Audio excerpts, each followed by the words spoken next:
ইসরায়েলের প্রধানমন্ত্রী কি সত্যি মারা গেছেন, নাকি পুরো বিষয়টা শুধু গুজব? সোশ্যাল মিডিয়ার যুগে এখন একটি বিস্ফোরক দাবি ছড়িয়ে পড়েছে। ইরানের মিসাইল হামলায় সত্যি কি নেতানিয়াহু নিহত হয়েছেন? কারণ ইসরায়েলের একটি গুরুত্বপূর্ণ সামরিক বৈঠকে নেতানিয়াহু কিন্তু উপস্থিত ছিলেন না।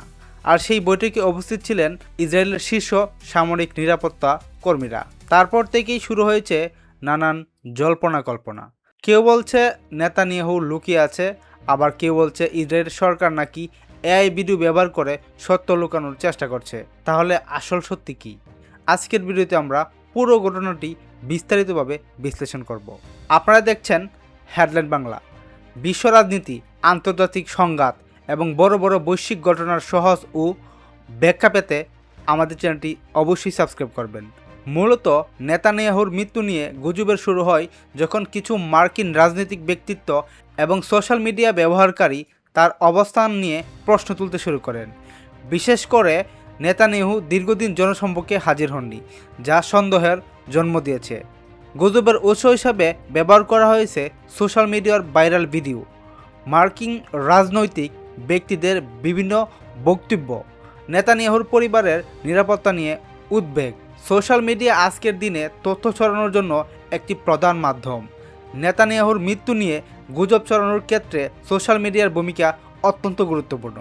বিশেষ করে একটি ভিডিওতে নেতানিয়াহুর হাতে 6টি আঙ্গুল দেখা গেছে বলে দাবি করা হয়েছে, যা অনেকের মধ্যে বিভ্রান্তি সৃষ্টি করেছে। সেই গুজব অনুযায়ী ইরানের মিসাইল হামলায় নিহত হয়েছে বেঞ্জামিন নেতানিয়াহু। এই গুজব ছড়ানোর পেছনের মূল কারণ ছিল একটি ঘটনা। 14ই মার্চ তেল আবিবে একটি গুরুত্বপূর্ণ সামরিক বৈঠক অনুষ্ঠিত হয়। এই বৈঠকে উপস্থিত ছিলেন ইসরায়েল কাতাজ এবং ইয়াইল জামির, ইসরায়েলের আরও শীর্ষ সামরিক কর্মকর্তাগণ।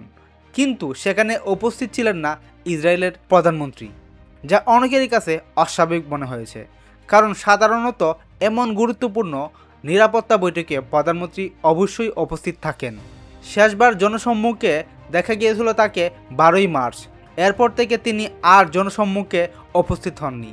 এটাই সন্দেহ আরও বাড়িয়ে দেয়। এর মধ্যে আবার একটি ভিডিও নিয়ে নতুন বিতর্ক শুরু হয়। একটি ভিডিওতে নেতানিয়াহুর ডান হাতে নাকি 6টি আঙ্গুল দেখা গেছে। অনেকেই মনে করেন ভিডিওটি হয়তো এআই দিয়ে তৈরি। এই বিতর্ক আরও বাড়ে। ক্যান্ডেন্স ওন্সের একটি পোস্ট করেন। তিনি সোশ্যাল মিডিয়ার প্ল্যাটফর্ম এক্সে লেখেন, বিবিবি কোথায়, কেন তার অফিস তার ভুয়া এআই ভিডিও প্রকাশ করছে এবং মুছে ফেলছে, আর হোয়াইট হাউস কেন ব্যাপক আতঙ্ক। ভিডিওটি যদি তথ্যবহুল মনে হয় তাহলে এখনই একটি লাইক দিন। এতে করে এই গুরুত্বপূর্ণ তথ্য আরও মানুষের কাছে পৌঁছাবে। গুজব দ্রুত ছড়িয়ে পড়ায় prime minister office of Israel একটি বিবৃতি দেয়। একজন সাংবাদিক, সোশ্যাল মিডিয়ার ছড়িয়ে পড়া নেতানিয়াহুর হত্যার গুজব নিয়ে সরকারের কোনো বক্তব্য আছে নাকি? এর জবাবে প্রধানমন্ত্রীর দপ্তর থেকে স্পষ্টভাবে জানায় এগুলো সম্পূর্ণ ভুয়া খবর। প্রধানমন্ত্রী সুস্থ আছেন এবং জীবিত আছেন। এই গুজব এমন সময় ছড়ানো হয়েছে যখন মধ্যপ্রাচ্যের যুদ্ধ পরিস্থিতি খুবই ভয়াবহ। 18ই ফেব্রুয়ারি ইসরায়েল এবং ইউনাইটেড স্টেট মিলে ইরানের উপর যৌথভাবে হামলা চালায়। এই হামলায় নিহত হন ইরানের তৎকালীন সর্বোচ্চ নেতা আলী খামেনি। পর থেকেই যুদ্ধ আরও তীব্র হয়ে ওঠে। ইরান পাল্টা ড্রোন ও মিসাইল হামলা শুরু করে ইসরায়েলের এবং মধ্যপ্রাচ্যে থাকা মার্কিন ঘাঁটিগুলোর উপর। এই টানটান উত্তেজনার মাঝেও বেঞ্জামিন নেতানিয়াহু ইরানের নতুন সর্বোচ্চ নেতা মোস্তফা খামেনিকে সরাসরি সতর্ক করেন। তিনি দাবি করেন ইসরায়েলের ইতিমধ্যে ইরানের বিশাল মিসাইল ভান্ডারের সব কিছু ক্ষতি করে ফেলেছে।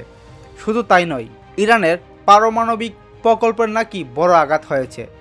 নেতানিয়াহু আরও বলেন, ইসরায়েল এমন বিজ্ঞানীদেরকেও হত্যা করেছে যারা ইরানের পারমাণবিক বোমা তৈরির প্রকল্পে কাজ করতেছিল। বিশ্ব রাজনীতি, আন্তর্জাতিক সংঘাত নিয়ে এমন বিশ্লেষণ যদি আরও দেখতে চান তাহলে এখনই হেডলাইন বাংলা ইউটিউব চ্যানেলটিকে সাবস্ক্রাইব করুন। এই পরিস্থিতির মধ্যেই ইরান নতুন করে বড় মিসাইল হামলা চালায়। 15ই মার্চ গভীর রাতে ইরান দীর্ঘপাল্লার ব্যালিস্টিক মিসাইল ছুড়ে। ইসরায়েলের বিভিন্ন শহরে তখন সাইরেন বেজে ওঠে। একটি মিসাইল আঘাত হানে হলনে। এই হামলায় অন্তত 2 জন আহত হন। জরুরি সেবা সংস্থা মেগান ডেভিড অ্যাডম জানিয়েছে একজন 80 বছরের বৃদ্ধ কাঁচ ভেঙে আহত হন। ধোঁয়া শ্বাস নেওয়ার কারণে অসুস্থ হয়ে পড়েন। এছাড়া আরও কয়েকজন আতঙ্কে অসুস্থ হয়ে পড়েন। সোশ্যাল মিডিয়ায় ছড়িয়ে পড়া কিছু ভিডিওতে দেখা যায় তেল আবিব এক বড় ধরনের আগুনে জ্বলছে, গাড়ি পার্কিং এলাকায় আগুন ছড়িয়ে পড়ছে। যদিও ইসরায়েল ডিফেন্স ফোর্স বলেছেন বেশিরভাগ ইরানি মিসাইল মাঝ আকাশেই প্রতিহত করা হয়েছে।